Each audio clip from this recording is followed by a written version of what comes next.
Mga kahuwan, panoorin ang video na ito upang alamin ang pinaka-latest na balita tungkol sa lagay ng panahon at bagyo. Update today. Patuloy pa rin binabaybay ni Bagyong Nando yung karagatan at patuloy pa rin po itong nag-i-intensify. Huli itong namataan sa layong 800 kilometers east of Kasiguran, Aurora. Taglay na nito ngayon yung lakas ng hangin na 100 kilometers per hour malapit sa sentro at bugso ng hangin na umaabot sa 125 kilometers per hour. Ito'y kumikilos pa northwestward sa bilis na 10 kilometers per hour and ngayong araw po yung trough or extension nito ay magdudulot na ng mga kalat-kalat na pag-ulan dito sa silangang bahagi ng Luzon, maging sa silangang bahagi din ng Visayas. Samantala, yung dating si Bagyong Mirasol naman na may international name na Mitag ay huling namataan sa layong 845 kilometers west-northwest ng extreme northern Luzon. Nag-downgrade na rin po ito into a tropical depression and wala na itong epekto sa anumang bahagi ng ating bansa. And bukod po dito sa dalawang weather disturbance na ito, ang southwest monsoon o habagat naman ay patuloy pa rin umiiral dito sa may western section ng northern at central Luzon, maging sa bahagi din ng southern Luzon at Visayas, kung saan ngayong araw ay magdadala din po ito ng mga kalat-kalat na pag-ulan, lalong-lalo na dito sa may western section ng central Luzon, maging dito rin sa malaking bahagi ng southern Luzon. Kaya naman po doble ingat pa rin sa ating mga kababayan sa posibilidad ng mga pagbaha at pagguho ng lupa. At ayon nga dito sa ating latest forecast track analysis ni Bagyong Nando, generally ito ay kikilos pa northwestward, then west-northwestward patungo dito sa area ng extreme northern Luzon.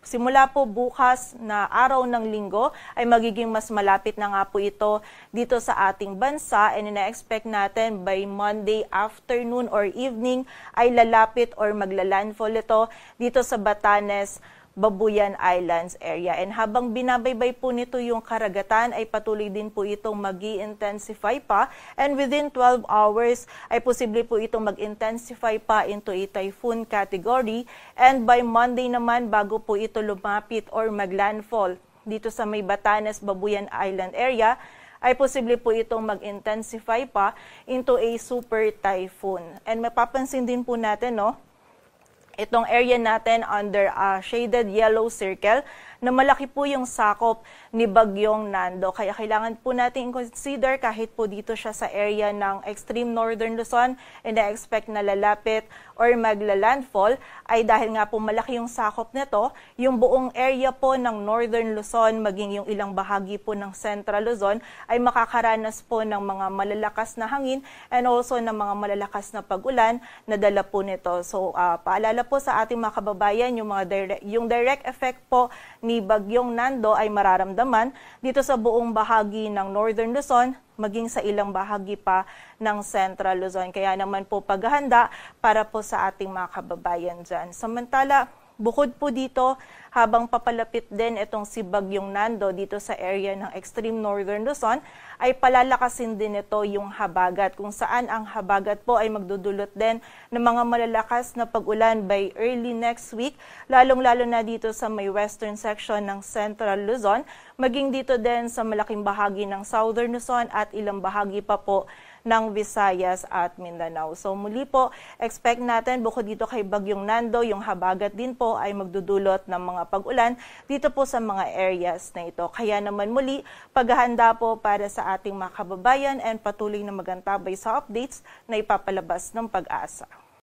And sa kasalukuyan po, wala pa tayong nakataas na wind signal sa anumang bahagi ng ating bansa. Ngunit ngayong araw din, ina-expect po natin na magtataas na tayo ng wind signal number 1 dito sa area ng northern Luzon. And during the passage po ni Bagyong Nando, yung highest possible wind signal natin ay maaaring umabot hanggang wind signal number 5. So expect po natin mapaminsalang hangin yung dala ni Bagyong Nando. So yung ganito pong kalakas na hangin, posible ito makapagpatumba ng puno, ng poste, makasira po ng mga pananim and also ng mga structures. So expect po natin sa pagdaan po ni Bagyong Nando, posible po na mawalan tayo ng kuryente or magkaroon po ng interruption po sa communication. Kaya naman muli, paghahanda po para sa ating mga kababayan. Samantala, bukod po dito sa mga dalang hangin ni Bagyong Nando, dahil po ina-expect natin na lalakas din yung habagat natin, for today, posible po yung bugso ng mga malalakas na hangin dulot ng habagat dito sa Bicol region, maging sa area ng Eastern Visayas at sa Caraga. Samantala, by Sunday and Monday naman, kung saan ina-expect po natin na mas lalakas pa yung habagat, posible po yung bugso ng mga malalakas na hangin dito sa Metro Manila, maging sa malaking bahagi ng Central at Southern Luzon, maging sa ilang bahagi pa po ng Visayas at Mindanao.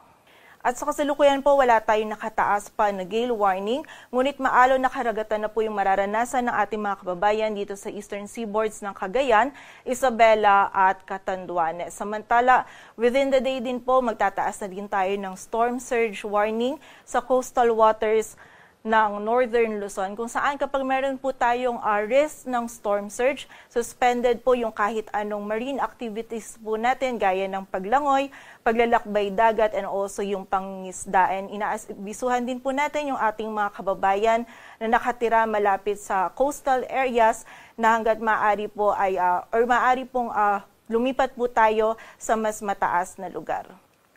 And ngayong araw po, meron tayong mga scattered na mga pag-ulan na mararanasan lamang dulot po ng trough ni Bagyong Nando at ng habagat. But simula po bukas, doon na po natin mas mararamdaman yung epekto ni Bagyong Nando, kung saan malalakas na po na pag-ulan yung mararanasan natin sa area ng Cagayan. Posible po dyan yung 50 to 100 millimeters of rainfall. Samantala, sa bahagi din po ng Occidental Mindoro, posible din yung 50 to 100 millimeters of rainfall na dulot naman ng habagat.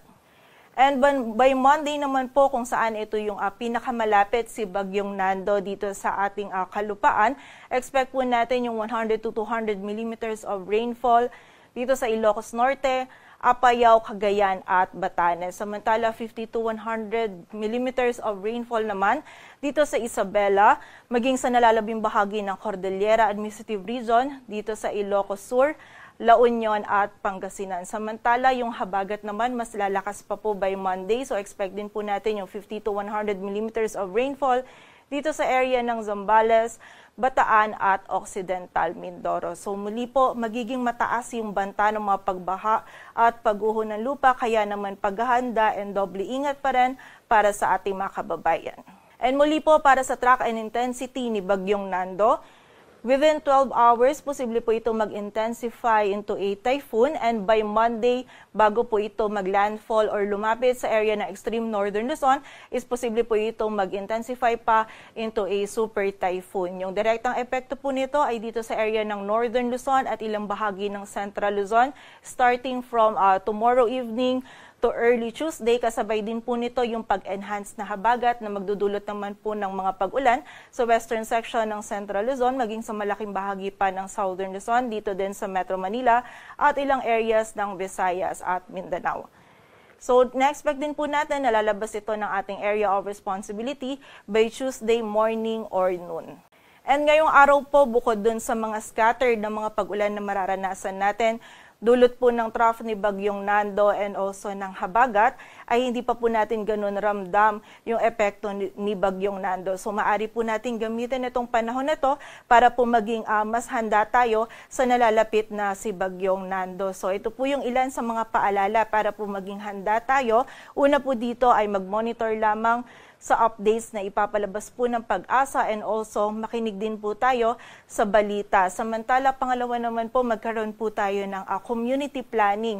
Alamin po natin yung plano ng ating komunidad or ng mga LGU para po sa mga posibleng paglikas, and also maganda din po na magkaroon tayo ng family plan or within the family bago po bago po dumating itong si Bagyong Nando at magdulot ng mga malalakas na hangin, maaari din po nating suriin yung ating bahay at kung maaari kumpunihin po natin yung mga mahihinang bahagi nito na maaari pong masira ng mga malalakas na hangin na dala ni Bagyong Nando. And also, importante din po na magkaroon tayo ng emergency contact person na taga-ibang lugar na maaari po nating hingan ng tulong kapag tayo po ay nangangailangan. Samantala, ito naman po ay maaari din po tayong maghanda ng emergency kit or isang bag po kung saan ilalagay natin yung ating mga medicine and also yung mga flashlight at kung ano-ano pa pong pangunahing pangangailangan ng ating pamilya. And bukod din po dito,